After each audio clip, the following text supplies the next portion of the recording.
Today's video is sponsored by BetterHelp.com, and I've been with them for a long time. BetterHelp is an online platform where we found that you can effectively communicate with your therapist. Now, you begin by filling out a questionnaire, and then you'll be matched with a therapist within a couple of days. And if that match isn't ideal for you, you can certainly make an adjustment there.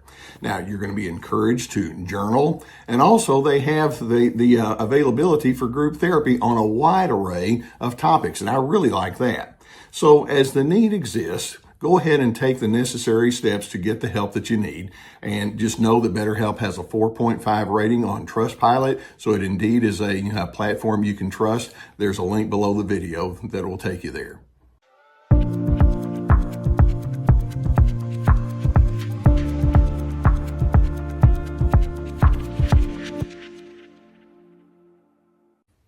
Hey Team Healthy, Gus and I welcome you to another episode of Unbound. This is where I field questions and comments from you so that we can discuss some issues that are very personal that you are sending in. And by the way, if you have any of your own comments or questions, feel free to put them in the comment section below and I pick up on them. And who knows, it might show up in one of our next episodes.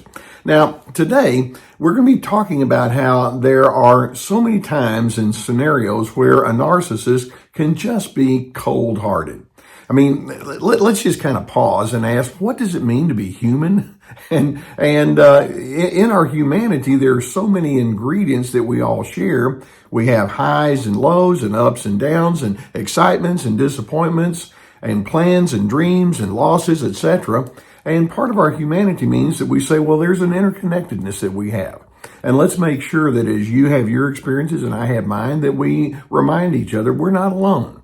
And there's some things that we can do to encourage one another, to rally around each other, and to perhaps make the other person make their day go a little bit better because of my presence in it.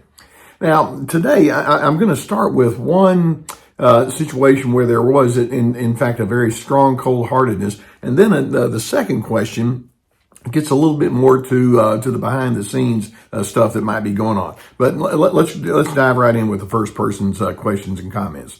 This person says, is it normal to feel confused and angry at the narcissist when they are cold and indifferent to your loss? Now, pause right there. The answer is yes. I mean, when you have a loss, you're feeling grief, you're feeling sadness or confused, and then the narcissist is just cold and indifferent, like, I don't care. Well, that cuts against that humane kind of mentality that I was talking about.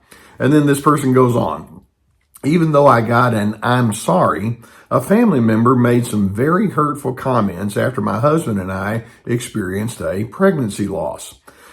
She became defensive when the topic came up, then deflected it onto me by saying that she hopes one day I can move on and be happy for other people. So here we have a situation where, and I know that many of you in the audience have had this kind of experience where there's been a miscarriage or some sort of difficulty that caused a pregnancy to come to an end, and it's a loss, it's a death, it's a very strong and emotional kind of an experience for anyone. And so this woman is saying, yeah, I had that happen in my world. And what you want to do when you're associated with that person is you figuratively or sometimes literally want to put an arm of encouragement around that person and say, I'm so sorry for your loss. I'm here for you. If there's anything that I can do, I'd like to do anything that I can to help. But even more so, you can go in there, and when the time is appropriate, you can talk about it. What are you feeling, and tell me about what you're experiencing at this moment. And depending on the person's willingness and need to get into that space, you're willing to go there. The question is, why is it so difficult for that narcissist to express compassion? What's going on that inhibits this woman from saying, I'm so sorry, and going into that space and meaning it? Well, let's take a look at a couple of things. First, when a situation like this happens, there's a death that's unexpected. It's part of you have the excitement of being pregnant, and then that excitement turns into great sorrow. It implies that in order to go to that space, you have to go into a place of vulnerability. Certainly, this mother-to-be was feeling extremely vulnerable and raw. And so to be in her presence means you would have to say, well, I'm going to join you in your experience. I'm going to join you in your grief. And narcissists don't like vulnerability. It's like, I don't like going into that space. And then that takes us to a second thought, and that is you want to be a completely affirming person at a time like that. And you want to acknowledge, I know this is a difficult time. I'm here with you. I care about you. You matter. And narcissists have a great difficulty in giving affirmation, especially at a time of grief, because of their lack of empathy. They haven't really developed that kind of an experience. Now, I want to pick up on some things. Notice, first of all, it says she made some very hurtful comments. I can only imagine what that might be. It might have been something like, let's assume this was a miscarriage. This cold-hearted person may have said something like, well, it happens to a lot of people. Come on, you need to get over it. So this person, when she became defensive when the topic came up and then deflected it, in other words, I don't want to talk about it, and said, one day she hopes that I can move on. Okay, I do too, but I don't think this is in the same context. Move on. In other words, let's not have to talk about difficult subjects like this. Be happy. Well, sometimes you're sad, and it's okay to say, I'm sad. This is a legitimate reason. And then be happy for other people. Quit focusing on yourself. That's the message that this woman picked up on. And you can see that it reflects the fact that the narcissist is very difficult it's very difficult for that person to go into that space. Now, you've heard me say that narcissists tend to be very transactional. The reason is because when it comes time to go into that personal, vulnerable, emotional space, they don't know how to do it. There's an ineptitude that they carry, and so you're going to need to go into to have that understanding, because unable to go into that personal space means all they have left is function and transactions. Now, I want to go a little bit further, and I want this one falls under the category of what you see is not necessarily what you get. Okay, this person says, there are elements of my mother's personality that suggest she may have been a malignant narcissist. Not a good sign. Keep in mind that when we talk about a malignant narcissist, we're talking about somebody that has an evil nature, injurious toward other individuals, very much a malcontent. My mother may have been a malignant narcissist, but then here's what this person says. But I do not sense that deep insecurity was a significant part of her personality. Well, we're going to come back to that one. You could say that she was insecure in life because she expressed a lot of pessimism and anxiety about everything, but she did not seem insecure in her person or abilities. She tended to be bold and confident in her positions. Might she have anxiety instead of insecurity? Okay, I'll buy into the anxiety part, but do not be fooled by that. How did she put it? Bold and confident in her positions. I would be more inclined to say bold and confident is more of a euphemism for stubborn or hard-headed or closed off and impenetrable. That's what I would interpret that to be. Let's keep in mind that part of the definition of narcissism is hiding behind a false self. In this case, this person hid behind a false self of saying, yeah, I know exactly who I am. I know exactly what I'm doing. And if you don't agree with me, there's something defective about you. And they can come across as very confident, very self-assured.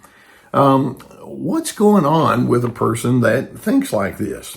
The implication from that narcissistic person's perspective is they want you to think, hey, I've got it all figured out, and I know how life is supposed to be, and you're just chump change if you don't go along with me. That's not the mark of a secure person. That's not the mark of somebody who does have life figured out. It's a ruse. It's phony, it's fake, and when you have to build up your sense of boldness and confidence by tearing other individuals down, which is what malignant narcissism is all about, you are not a good person. You're not a confident person. You're not a secure person. What can come across as bravado is merely window dressing. These individuals down at the core have experienced a very low level of compassion. Somewhere along the way in their life, they decided love, kindness, respect, patience, dignity is not necessarily anything I need to give my attention to. And so when this person says, well, she doesn't seem to have a deep insecurity, the key words are seem to. But the answer is, oh yeah, it's there, and it's got full control of this mother's, it sounds like she's deceased now, but of that mother's personality. So let's keep in mind that when crunch time comes, and we need each other, and there's this sense that says, I'm with you, you're with me, in times of sorrow, in times of nurturance, in times of tenderness, I'm going to be there with you. You can't count on the narcissist there because they've got so much cover up, they've got so much defensiveness. They're terribly afraid of what we refer to as their shadow self. The shadow self is all of the historical ingredients on the inside of them that they're afraid to look at. These are non-insight oriented people to the max. And so understanding that when they show this to be the case, don't be surprised. And don't think, well, if I can say something or do something, maybe they'll be a little bit better and this will all go away. It won't. What you see is what you get. So I hope this gives you some good awareness of what you might be dealing with. Thank you for the people that wrote these comments and questions in. And again, if you have some of your own that you want to share, please do so, and I'll pick up on them. Now, if you haven't already subscribed to our channel, I would encourage you to do so. One of the things I do is I try to get inside your world as you see it. Thank you for allowing me to be a part of your journey with you. Now, you all know that I'm a huge proponent of therapy. Obviously, that's my profession. I spent 41 years as a practicing psychotherapist, and now I'm retired from my therapy practice. But if you have a need for therapy, dealing with things of this nature, you know we're sponsored by the people at BetterHelp.com. Go beneath the video. We have a link there, and there's a whole team of licensed professional therapists waiting for you. Just answer the questions and get the help that you would need. Now, in addition, I would invite you to go to my website and know that I have a whole lot of information on there. I put a lot of work into it. It's who I am. It's what I do. I've put together online courses on anger, on boundaries, on having healthy connections, finding yourself despite the controllers. I also have webinars, which are 90-minute PowerPoint presentations, along with hundreds of articles that I've written through the years. And then we have my book, so lots of resources.